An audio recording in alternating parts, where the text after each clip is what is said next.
প্রবাসী সেবা কেন্দ্রের উদ্যোগে ইফতার ও দোয়া মাহফিল অনুষ্ঠিত।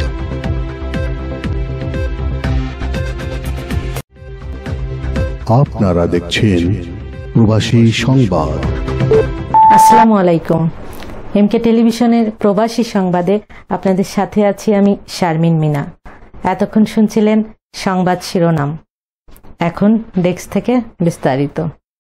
প্রবাসীদের দোরগোড়ায় সেবা পৌঁছে দিতে শুক্র শনিবার ছুটির দিনেও কনসুলার সেবা দিতে প্রবাসী সেবা কেন্দ্র ইডিসি কাজ করে যাচ্ছে, একথা জানিয়েছেন জেদ্দা সেবা কেন্দ্র ইডিসির ব্রাঞ্চ ম্যানেজার নাজিম উদ্দিন। গেল দিনে জেদ্দায় বিশিষ্ট নাগরিকদের সৌজন্যে ইফতার ও দোয়া মাহফিলের আয়োজন করেন প্রবাসী সেবা কেন্দ্র জেদ্দা শাখা। প্রবাসী সেবা কেন্দ্রে আমন্ত্রিত অতিথিদেরকে অভ্যর্থনা জানান ইডিসির ব্রাঞ্চ ম্যানেজার নাজিম উদ্দিন। প্রধান অতিথি হিসেবে উপস্থিত ছিলেন বাংলাদেশ কনসুলেট জেনারেল জেদ্দার কনসাল পাসপোর্ট ও বাংলাদেশ কনসুলেট জেনারেল জেদ্দার কনসাল পাসপোর্ট ও ভিসা আবুল আয়েস। কোম্পানির কর্মকর্তাদের মধ্যে উপস্থিত ছিলেন জাহিদ হাসান ওমর, জাহিদুল ইসলাম জুয়েল, মোহাম্মদ সোহরাব হোসেন, মাহমুদুর রহমান সুমন, ইসমাইল হোসেন অনিক, আবু সাইদ, তাহিদুল ইসলাম, ফজলুর রহমান, আব্দুল হামিদ সহ সামাজিক, সাংস্কৃতিক, রাজনৈতিক ও সাংবাদিক সহ সকল শ্রেণীর পেশাদার প্রবাসীরা উপস্থিত ছিলেন। বাংলাদেশ সরকারের অনুমোদিত প্রবাসী সেবা কেন্দ্র, মূলত এটা প্রবাসী বাংলাদেশিদের দ্রুত সেবা দেওয়ার লক্ষ্যে বাংলাদেশ সরকারের একটি পরিকল্পনা। জেদ্দা সহ সৌদি আরবের 20টি শহরে নিরন্তর কাজ করে যাচ্ছে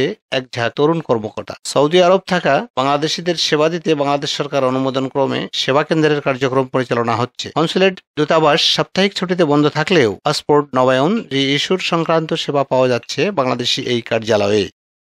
খোলাফায়ে রাশিদিন, প্রবাসী ডেস্ক, এমকে টেলিভিশন।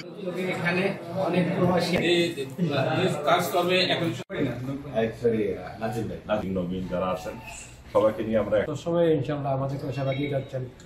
অত্যন্ত ভালো। আমি এখন পাঠাইতেছি। শেষ করছি এমকে টেলিভিশনের প্রবাসী সংবাদ। এতক্ষণ সাথে থাকার জন্য সবাইকে ধন্যবাদ।